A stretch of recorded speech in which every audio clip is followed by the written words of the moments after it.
Excellent. So I'll hand over to Matt to take us through financial wellbeing.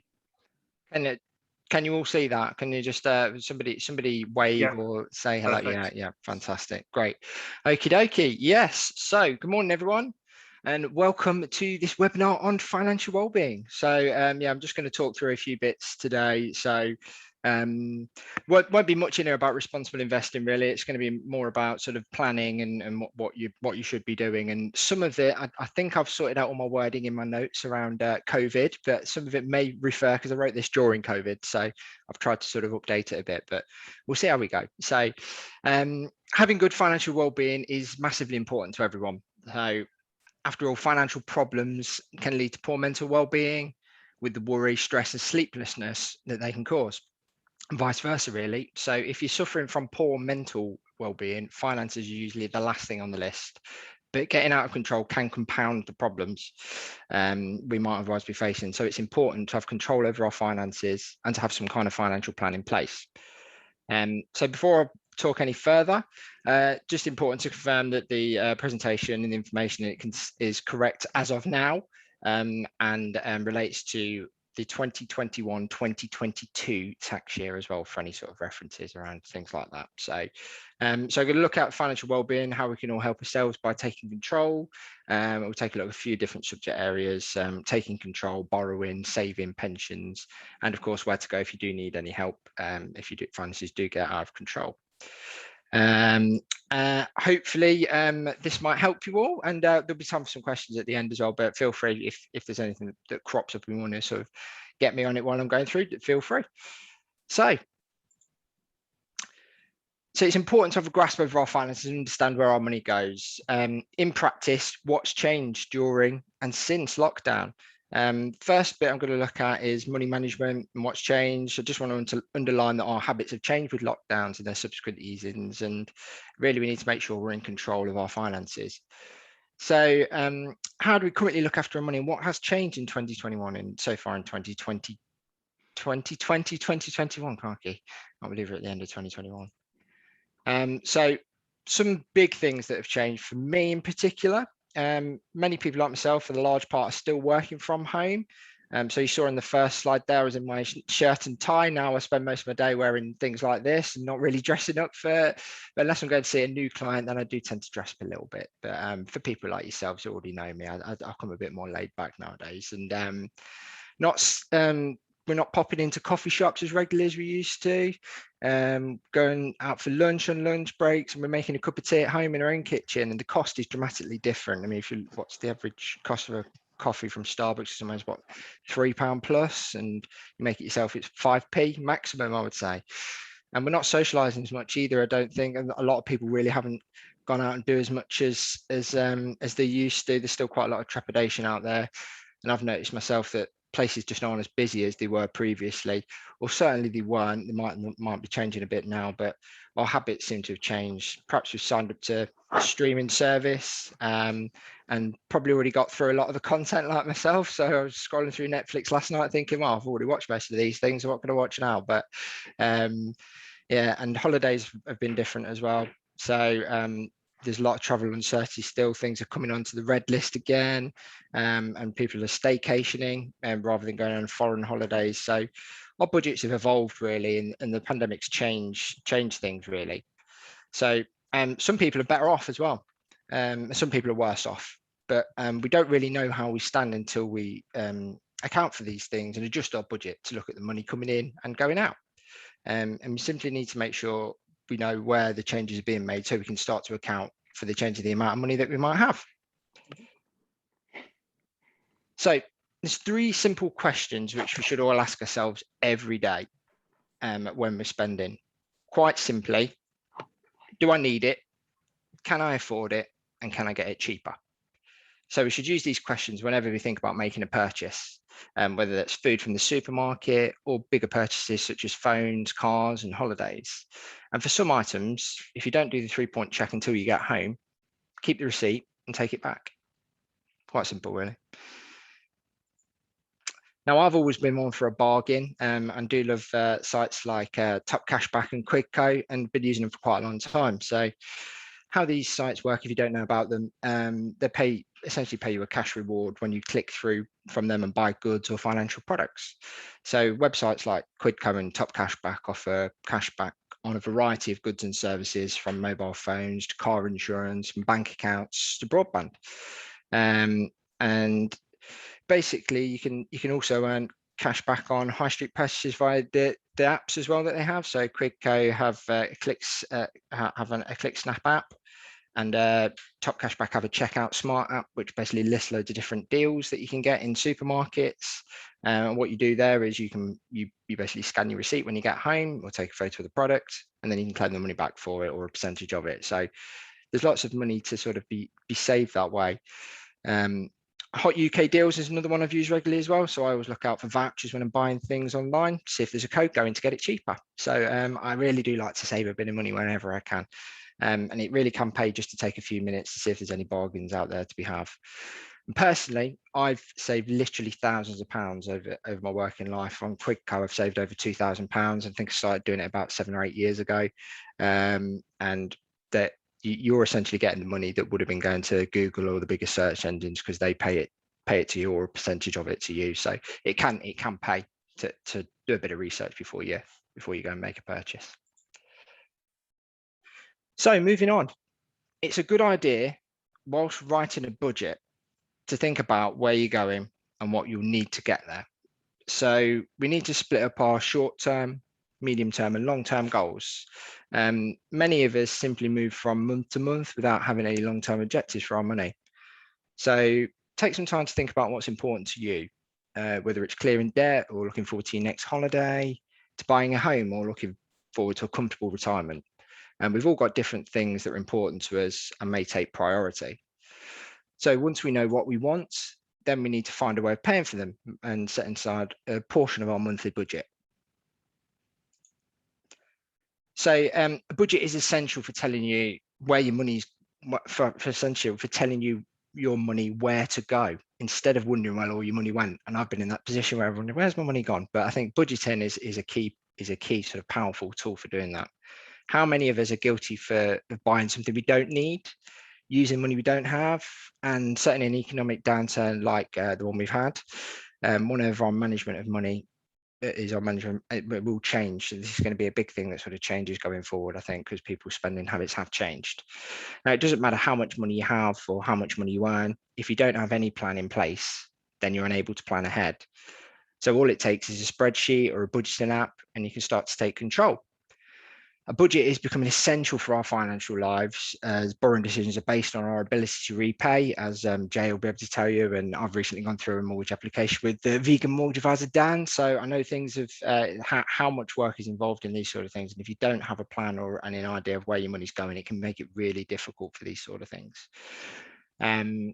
It's not about covering bills and what's left is our spending money. We need to allocate a budget for everything, from rent to mortgages through to food, clothing and other essentials. And we're all still looking forward, I think, to a time when normality properly comes back. But will it ever come back like it used to before? Is this the new normal? I just don't know really yet. Having control of our money is an essential step to creating financial security or working out where we stand. So what's left at the end of your financial month? Well, if it's nothing or very little, perhaps it would be a good idea for you to find out just where your money is going. So I've put a brief example here of what a basic budget might look like, including things such as rent and mortgages, monthly bills, travel costs. And I'm using tax rates in the example, which excludes Scotland. So if any of you are up in Scotland, that's slightly different to the rest of the income tax rates in the UK, but very little difference in practice. And here you can see immediately that if we can make significant saving on socialising with some of the measures out there and people's trepidation, that creates an additional amount which you can allocate towards potentially reducing debt or starting the saving journey. Putting that aside could help you plan for your future financial needs. Now, I don't have £400 a month myself for socialising, but hey, this is just an example. And if your budget is still running close or near to a deficit, speak to your lenders or landlords, because there are things you can do, and we're still going through a strange time, so there's a lot of help and support out there. But you won't get help unless you ask for it. and you don't know what areas of your budget to change until you write them down, I think is the key thing. So if we break that down into money, where your money has been spent, most of us will see that our biggest outgoings are accommodation, utility bills, and socialising probably. Now we may find that we have reduced income, so quite simply we have to reduce our expenditure to match. Are we on the lowest tariff for our utilities? You can easily check by using sites such as USwitch in the UK to check what you pay in. I know it's a bit of a strange time at the minute for that, but it's still worthwhile having a look. And of course, you can save on your socialising budget. So that needs to go back to your budget to look at where you can reallocate that potentially. Rents and mortgages are one area where if you start a conversation with mortgage lenders or landlords, there are the potential things you can do there for reducing your outgoings. Groceries and food costs can easily go up, but try to set aside a budget and manage the amount you consume in. Also, cooking and creating your own meals is often cheaper and better for you than buying pre-packaged stuff, and it can dramatically reduce your weekly shopping list. But overall, in this example, you can see that this budget has a surplus of £238.51p. But what should you use the surplus for? More food, hoarding canned goods, toilet roll in case we go into another lockdown? Or could we help it save more towards our future? Everyone should at least have an emergency fund and something that we should call on if of unexpected bills and outgoing. And that £238 a month really could help to build up a reserve.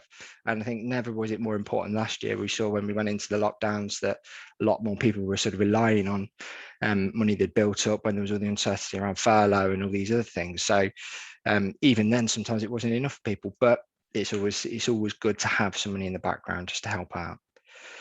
So you could also have, for example, if you were looking at buying a house, so getting onto the property ladder, property prices are still sky high. But for example, if you said, I've had clients say to me, well, I want to buy a house in 3 years' time, but they haven't really thought about how they're going to get there. And say your house is going to be, what, £200,000? Ideally, you probably need a 10% deposit for that. So to get a decent rate, otherwise you'll be paying really, really high interest rates. So that's a £20,000 deposit. So if you break that down monthly, you're going to need to save £555 per month. You could use a bit of that excess towards it, make a few cutbacks somewhere. So socialising, if you've got your £400 you spend on socialising, you could cut back a bit of that, and maybe you've got your £555 a month you could be saving towards your house purchase. It's thinking back to those three simple questions: do you need it? Can you afford it? And can you get it cheaper? And how much do you want to achieve those medium and long-term goals? That's where the real planning and budgeting is such a powerful tool, and where I really sort of enjoy getting down to the nitty-gritty with clients and discussing where they want to get to. I always start with the end goal, and then we sort of build a plan around it. So let's move on from looking at our day-to-day money to think about more protecting our money. So we also need to think about our current position when we're thinking about our financial goals. Is now the right time to change our goals, pay off a few debts? If with more money, do we want to overpay on a mortgage, clear a credit card? Or if we're worse off, do we want to think about taking a break from some of those debts? Do you have an emergency fund? So an emergency fund isn't borrowing. So it isn't a credit card or an overdraft. It's money held in savings to cover unexpected costs. So for those of you who have, excellent. Having an emergency fund gives us financial peace of mind and allows us to start planning for bigger financial commitments we have. And if you haven't, don't worry, you're not alone. Hopefully we can help you think about making some arrangements between now and the end of the webinar. So stop procrastinating.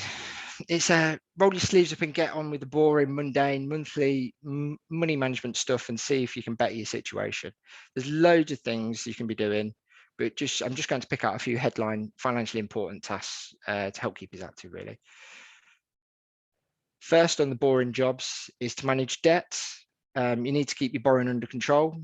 Of course, the first stage of getting borrowing under control is to work out what you have, who it's with, and what interest rate you're paying on to borrow the money. Then consider, could you take the debt to the highest annual, could you take the debt with the highest annual percentage rate, the most expensive one, and find a way of borrowing at a lower rate. So generally, the higher the percentage rate, the more you'll end up paying. So always look to see if you can reduce your rate and save yourself some money. And there's lots of ways to do that. You can shop around, look online, or speak to a professional. Another boring job on the to-do list is to regularly shop around for your utilities. Now, not a great time to talk about this at the minute because prices are crazy with the gas prices. So it's likely to be a great time to obtain a good value fixed contract on your gas and electric, but it's worth keeping an eye on for the future when the gas prices start to settle a little. Many people simply don't look around for their energy rates, and they find themselves on a standard rate, or fixing like at the moment is not a great idea because you could be fixing yourself on a really high rate that could drop again in a few months. So it could be really expensive and could cost you hundreds of pounds more every year than if you were to review the market. So it is really easy to switch. There's a number of dedicated sites. So uswitch.com, Money Savings Expert site, for example, give great examples of that. And as with everything, like myself, I'm a financial advisor. I advise on lots of different things. There are energy brokers out there as well that you can go and have a chat with. And it could save you tens or even hundreds of pounds a year. So when we're back out of this all again, go and have a look. Another job on the list is to look at your credit score. When was the last time you had a look at your own credit file and took a look at it? I recently looked at mine when I was going through my mortgage application and found something on there that shouldn't have been on there. So it was a missed payment. I've never missed a payment. It was down to the lender. They'd put something wrong on there. So that can impact a credit score. And if you're looking for something like a mortgage, it can have a big impact on you. So it only takes 5 minutes of your time to do it. And there's lots of sites out there that give you free trials or free access altogether. So checkmilefile.com is one I used recently. It gives you a free 30-day trial of all of Equifax, Experian, TransUnion, Crediva, and there's lots of them that are free for life as well. So anyone can check their credit file online at any time, and usually it's free to check it. So checking your credit score yourself doesn't affect the score, but if a lender checks your credit score, it might affect it. So like myself, if I hadn't checked it and saw that error on there, then that could have had an impact on the mortgage that I was going for. So check it and have a look and make sure everything's okay on there, and there's nothing that shouldn't be on there. Either way, when you look at your credit report, you'll see something called an inquiry, which confirms that you or someone else has looked at it, but don't worry too much about that. And your credit report is split into two sections. Firstly, you have your score, and it should be pretty clear if you've a good, average, or poor credit score when you check. And you have a credit report, which is a list of all the products or services you have as well on there. So, and that will show everything you've got in your financial armory, really. And that's the report is the most important part to check, as you need to make sure something incorrect isn't affecting your credit score. And if you're a victim of any financial crime as well, because that can happen, that's been a big thing during the pandemic. And that's one of the first places where it will show up. So I advise you all to go and have a look at that. So next bit I'm going to look at is avoiding being a victim of financial crime. So first of all, it is very easy to become a victim of a scam or fraud. And I nearly got hoodwinked into it myself the other day. I had an email from a client that looked like it was something that that I should be opening. And I messaged him first to say, is this, what's this you've sent me? And he said, no, it's somebody got into his email and sent something. So didn't open that file because it could have been a virus that had gone on my system, but they're quite common out there, as Mark will probably attest to as well. And the current events of the world, coronavirus, people are skeptical about all sorts. So I think a lot of people and a lot of scammers are using it as an opportunity to take advantage of fears and insecurities. And you may have already read numerous reports around last year. There was fake hand sanitizer, non-existent face masks being sold, fake charities being set up. All of those things are directly linked to the coronavirus outbreak. So lots of things going on. So I'll take a quick look at some of the general scams and frauds which are taking place at the minute, and where you can go for help if you find that you are a victim of a scam or fraud. And secondly, look at specifically at financial related crimes around pension and investment scams. There's a very general rule with financial related crimes and pretty much everything in life, I think. If it looks too good to be true, then it probably is. And there's no quick wins or secret investments which create stellar returns overnight.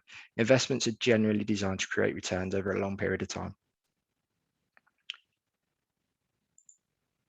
Okay, so let's take a look at some of the most common scams in place at the moment. So essentially, anything that directly relates to the UK's current affairs or current social situations are open to scammers and fraudsters.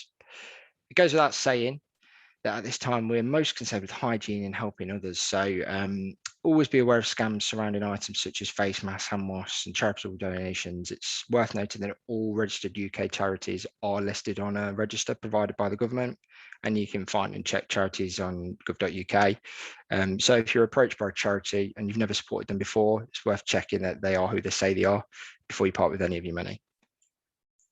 Other areas where scams are occurring include online shopping special offers. So I know I mentioned them websites before, but there's lots of other sort of fake websites out there. So always be sort of cautious with these, and fake auction sites. If you plan to purchase goods and services from someone you've never bought anything from before, then you do need to do a little bit of research and try to establish that the seller is genuine and based in the UK. Perhaps you could ask a family member or friend to look after you, to look over your purchase before you commit to anything, just to see if they can spot if it's a scam, or ask someone like myself or any of the people in this group if you're struggling to sort of lend a hand if you're unsure of anything. And if you've made any online purchases and you suspect you've been a victim, speak to your bank or your credit card provider in the first instance, as they can help out as well. And they could essentially potentially investigate the crime, make sure there's no further funds that are taken out of your account or your card. A lot of financial distress, I think, still for people will now come out of furlough, and there's a lot of uncertainty again. Scammers and fraudsters come up with fake loans and financial support packages out there. So one quick giveaway with these scams is that often the fake lender will ask for an upfront payment or a front fee for their services, and that's most likely to be fake. So never provide your personal details in response to an email or a phone call claiming to offer these kind of services. All financial service firms, including lending or deposit taking, are required to be registered with the Financial or Conduct Authority. So a quick check on the FCA website and their register should confirm if an organisation is genuine. So always look them up and be cautious of people. The National Crime Agency, some excellent advice to help protect ourselves from all sorts of scams and fraudulent transactions. They correctly point out that criminals will go through great lengths to researchers and capitalise on our financial position, trying their best to steal our personal information and our money. In order to prevent as many of these attempts as possible from succeeding, we should all have a 3-point check in place. Step 1 is stop. Take a moment and stop and think before we part in with your money. It'll probably help keep you safe. Step 2 is to challenge what you're being offered or what you're seeing. It's okay to reject offers or approaches, or reject any requests made of you. Only criminals will persist attempting to rush or panic you. Genuine retailers or financial institutions won't press you into any urgent action. And step 3 is to protect yourself. If you've made a mistake, contact your bank immediately. It does happen. I worked in banks for 13 years of my life, and it's not always too late. If you've made an error, that there are things we can do, but just speak to someone. Don't bury your head in the sand with it. Contact them immediately. Stop or investigate any funds that have been drawn from your account. And you can also get help and advice through Action Fraud, which services set up to help protect ourselves against and report fraud, scams, and financial crimes.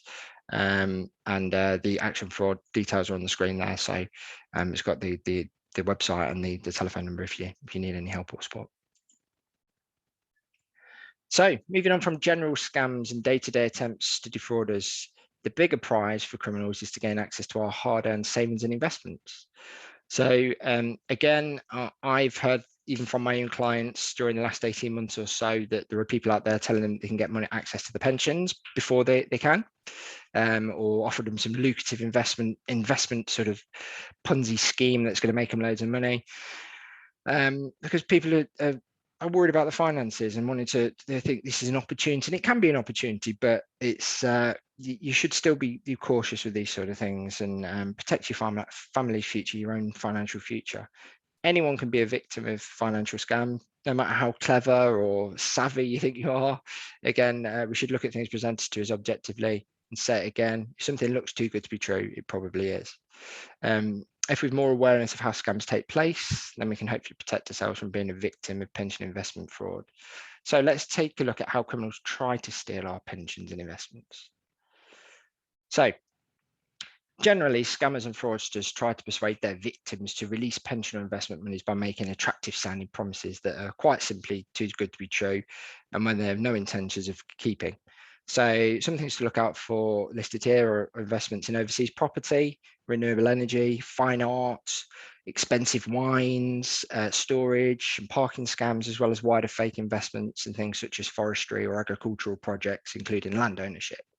The essential warning signs to spot are mostly contained in the confusing language that fraudsters like to use. So here you can see some of the key phrases that are designed to sort of to confuse you or add weight to the fictitious investment schemes that they're creating. You should also be aware of anyone who claims that they can create better returns than pension savings. Anyone who uses high pressure sales tactics to get you to sign up. Anyone selling financial products with a very limited time offer, or anyone claiming investment is high risk overseas investments. These sort of things should all raise warning flags in your mind to get you to question what you're being offered, really. And just to confirm, you can't access your pension funds before age 55. So 55, you can't get access to it before. Anyone who claims you can grant you access to pension funds through something called pension liberation may well charge hugely excessive fees, and you'll face an investigation by HMRC, leading to a very high tax bill. Therefore, you won't really see any of the money that you have liberated. So it's a scam. Don't do it. So now we've looked at the language they use and the scam investments they're selling. You may be asking yourself, how are they successful? Well, they're very persistent. So you should always be skeptical of anyone contacting you out of the blue, either through a cold call or through emails or text messages. Walk away from anyone who pressures you into making a quick decision on pension savings and investments, and ignore people who are repeatedly calling you to pester you. Again, I can't stress enough, but if it seems too good to be true, then it is too good to be true. Therefore, it's a scam. So in the United Kingdom, any firm involved in delivering savings and investment products or financial advice must be registered with a regulatory body.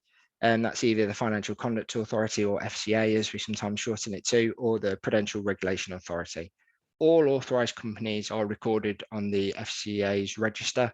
And following regulatory changes at the beginning of the year, individual advisors are no longer required to be recorded on the FCA's register. So I'm not directly recorded on there. I'm on there under Mattioli Woods, and I've got my own separate listing on there, so you can check I'm a real financial advisor if you want to on there.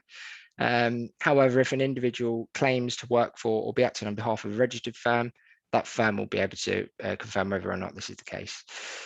Firms should be contacted using details provided in the register for confirmation. Not only that, but firms that are providing products or services without the correct authorization or deliberately running scams are also included on the register with prominent warnings. So you should easily be able to check if you or anybody you know is being targeted by fraudsters. And other information on the register of unauthorized firms includes different details they give out on whether they're falsely claiming to be from a genuine authorized firm. And unfortunately, at some networking groups, I've come across financial advisors, or they don't call themselves financial advisors, they call themselves financial consultants, usually, that are purporting to give financial advice, and they're not registered, authorized, or anything. And I have flagged a couple of them for doing this, but they are out there, and people do buy into what they're saying. So yeah, just be wary, really. Just by checking the register, that's a key thing to do, because we should all be on there. And if you've ever got any questions, so just ring the firm or speak to a professional, or go to one of these websites, which I'm going to show you in a moment. Other great sources of information are the Financial Conduct Authority Scam Smart web pages, which include useful things to watch out for. And if you do want to report a crime, and the Pensions Regulator website, which also has information on how to avoid scams and useful information on protecting yourself. But what happens if you're too late and you picked up on a scam after you've sent the money? Let's take a look at what the next steps are for you. So generally, there are some safeguards in place, but you may not get back any or all of your money. If you pay for a scam by your credit card, then you've got greater protection there under Section 75 of the Consumer Credit Act. Quite simply, if you used a credit card to pay for goods that never existed or services that were never delivered, then you can make a claim to your credit card provider to investigate and reimburse you. It's worth noting that the cover offered is between £100,000 and £30,000 for any single claim there. So you don't have to have purchased all of it on a credit card as well. So for like holiday companies that have gone out of business, I've heard of people that have maybe paid the deposit for holiday and then the rest of it they pay from the bank account and they struggle to get it back. The credit card company can refund the full amount if you choose to. So it's worthwhile looking at. And if you pay for a scam using your debit card, you may be able to ask your bank to investigate, and they can reimburse you via their chargeback scheme. And whilst that only covers transactions up to £100, it is a voluntary code which participating banks subscribe to. So it's important to speak with your bank at the earliest opportunity. They can then do two different things. Firstly, make sure no more money is taken, because if the scammers have your details, they will undoubtedly try to make more money. And secondly, investigate the crime and investigate where possible, offer compensation. However, you may not get your money back by that route. PayPal is used in a number of different ways by scammers as well. So firstly, if you paid for goods or services which were never materialized and used the authentic PayPal service, then you should be able to seek compensation and gain protection from their services. However, there are a number of cloned or faked PayPal websites which simply seek to take your bank details or process a transaction unlawfully.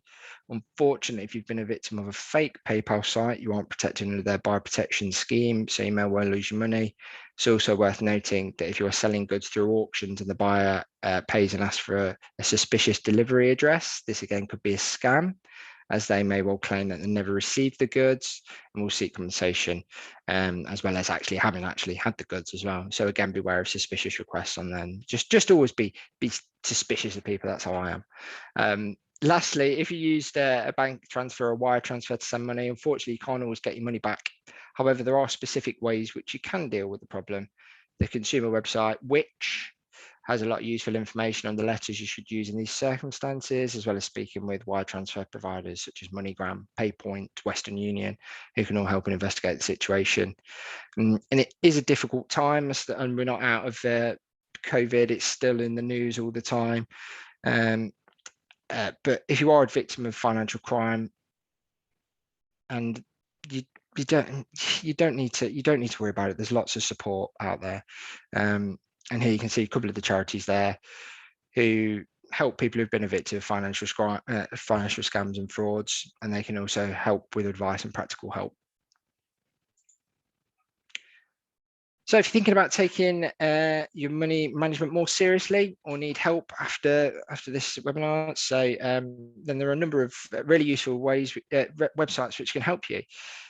Just to highlight a few of these websites on the list, the moneySavingExpert.com website is packed with consumer information, and that's one I still use now. I've used it for years when I was in the banking world. I still use it now when I'm sort of guiding people. And it's really helpful when looking for a good deal on many day-to-day financial decisions. So we're all looking for ethical solutions, bank accounts and stuff, but there's lots of different offers on current account switching at the minute. Some of them not so ethical as others, but if you want to switch your bank account, there's lots of cash back on offer at different banks at the moment. So go and have a look at that. And you may know it is Martin Lewis's website, the Money Savings Expert, and it's always up to date and very relevant to your money decisions. And as I said, I've just used it on switching my current account, Mr. Bargain Lover here, and done my very best impression of Martin Lewis today. Probably not quite there's not been as many swooshes and whatever as he does on his show, but hopefully I've done a good enough job. There's also the Money Helper website as well. So that was formerly the Money Advice Service, Money Service, and it was Money and Pensions Advice Service, but they've relaunched as the Money Helper website now. And that's for sort of larger financial decisions, from mortgages to debt advice. And it's got some very accurate and detailed information for some of our larger financial commitments.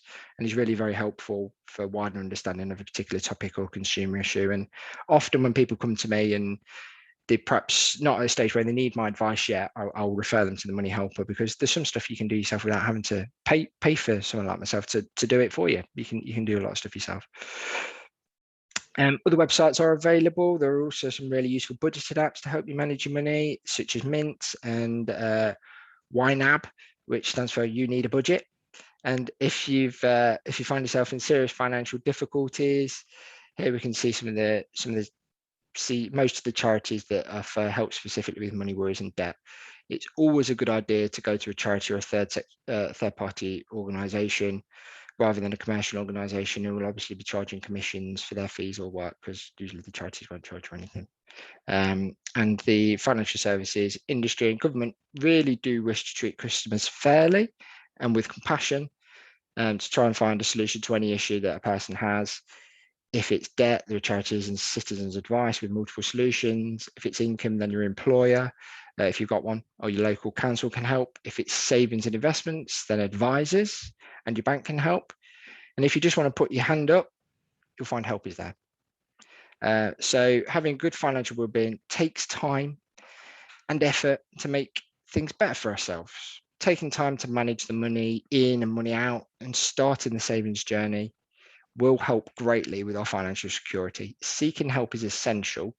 We all need a helping hand from time to time. And please remember that there are always solutions to your financial difficulties as well. So that's me. I think for having, I think I'd sign off with, I mean, if it takes time to do these things, and to list your outgoings and starting the savings journey will help with getting there. But if you want any help, then I'm always here, sort of happy to answer any questions. Please do get in touch. I've put my details in the chat. Start by taking control and having more of an interest in where your money goes. I think it's probably the best thing to say. List where your debts are, if you've got any, and tackle them from the most expensive first. Speak to your lenders. Just remember, there's always a solution to your financial problems. Okay, and that's me. Brilliant. So if anybody's got any questions, let me know. Thank you, Matt. That was excellent, very informative, loads of stuff in there. I from a financial background, and I was going like my brain's quite full, so thank you, lots of value. I don't know if anyone wants to raise any questions. Sorry, I'm just trying to stall while I get the gallery view open. But bearing in mind that obviously we are still recording, I will stop the recording in a minute in case anyone wants to ask a question but doesn't want it recorded, given the topic. But any questions? Anyone is happy to go on the record and ask? No. And as you said there, Mark, it goes without saying that if anybody has got any questions and they want to raise it offline, then just feel free to get in touch. Yeah, absolutely. Jay, you waved at me. Yeah, I was just going to say, great presentation, Matt, and really, really good little bite-sized chunks everyone can take away. I've written something down. I know you mentioned about the budget planning side of things. It's quite hard to word, but I think it's Warren Buffett who's like a top stock person, billionaire many times over. He says, and it's really down to the mindset of budgeting. So he says, don't save what you have after spending, spend what you have after saving. And I think that really resonated with me. And that's what I try and do with clients, is try and switch their brain round in terms of doing things from that way. But yeah, really good presentation, Matt. Thanks, mate. Yeah. I really agree with Jay here. And in fact, I wanted to ask Matt, like, what percentage of income you would like to dedicate for savings or investments? It's difficult, really. It's a personal choice for each person. It's like it's, as I said in the presentation, I always start with the end goal in mind. So where do you want to get to? And then you build it from there. So you've got to look at what there's obviously fixed outgoings everybody's going to have. So there's not sort of one size fits all. You can't, not everybody could say, when I said save 10, 20% of my income, it might not be possible. You might be living more frugally than that, but there's usually always room to do stuff and adjust what you're spending money on, and prioritize things, really. I think we've seen that perhaps we don't need everything we had prior to the pandemic previously. So I think a few businesses are going to find that.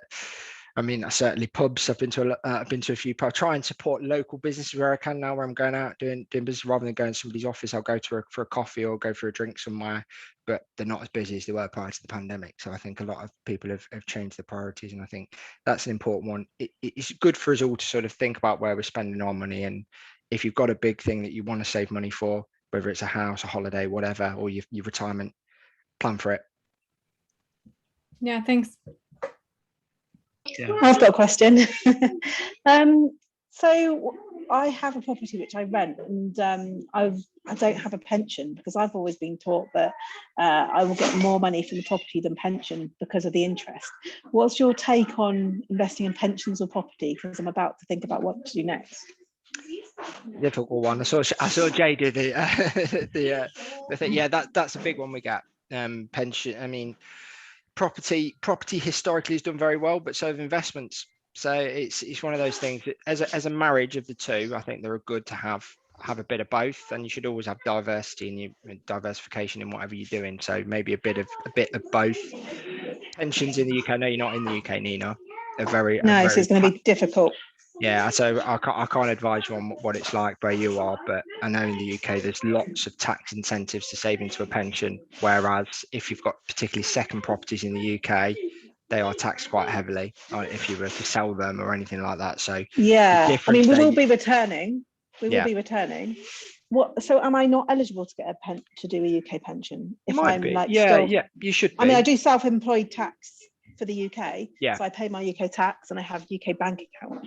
Yeah, so you should be. It'd be a bit more complex probably than you'd have to be like sort of residency and domicile so stuff you'd have to run through. But yeah, you should still be able to do something, especially if you're going to be located in the UK when you do retire. You should be fine. And so when you say investments, you're talking about pension. You're not talking about anything else. Just everything in general. So pensions, investments. There's lots of different types of investment. You've got ISAs you can have in the UK. Lots of other tax efficient savings models. But pension is probably the biggie for if you when you think retirement, pension is usually the first thing people think of. And obviously, I can't say what's going to happen in the future because we've got a budget this week on Wednesday. So things could change drastically on Wednesday. But as of today, yeah, I mean that is the best sort of tax efficient savings model for retirement at the minute, I would say. Okay, I may be coming to you soon because I don't know whether to buy another property or to do that. All right, Yep. Thanks. Happy to help. It was fantastic. Cheers. Thanks. Thank you. Jess has just asked in the chat, and this is maybe one that Jay may have some views on as well coming in, but anything new in the money world that is exciting / worrying? I've just seen the C word. Yeah, crypto's the C word. Yeah. Yeah, I've got a few views on that as well, but carry on. Yeah, it can be great if you want to. But if we just say it's not regulated, it's not a regulated area. At Mattioli Woods, we don't have any involvement with crypto in any of our portfolios or anything that we get involved with. There are investment houses out there that do use it. I said in my presentation last time, we talked about the efficacy issues of some of the cryptos and the mining and the use of how much electricity it costs to do the mining. So that's a different thing altogether. But it's a tough one because there is potential there, but it's the same with anything. There's potential, but what are the risks involved in it? I would never tell anybody to put all of their money in it. If you've got a little bit, you want to have a dabble with on the side of something, it's up to you, but it shouldn't be a replacement for solid planning and investing into sort of proper mainstream investments. Yeah, I would agree with that. My experience, I mean, all I'm going to say is when I worked in a bank, we were banned in our contracts from dealing with any crypto personally. So that probably should tell you all you need to know, right? It's gambling. It's basically gambling. It's gambling. Yeah, it is. Wait, Mark, you were banned from dealing with crypto personally? Yes.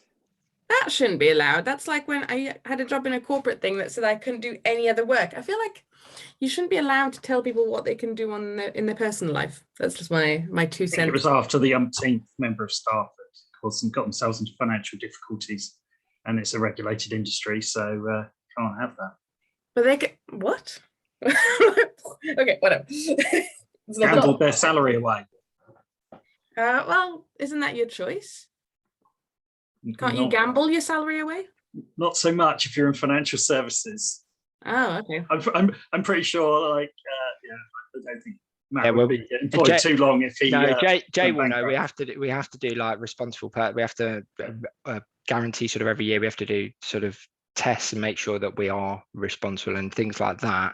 If you have gambled your money away, you can't be an appointed representative of a firm, or you can't be on the list on the FCA register if you've got problems, financial problems in the background, and they do credit checks and stuff on you as well. So oh wow. Yeah. Can you drink it away? Is there any sins that you can drink it away? I do that.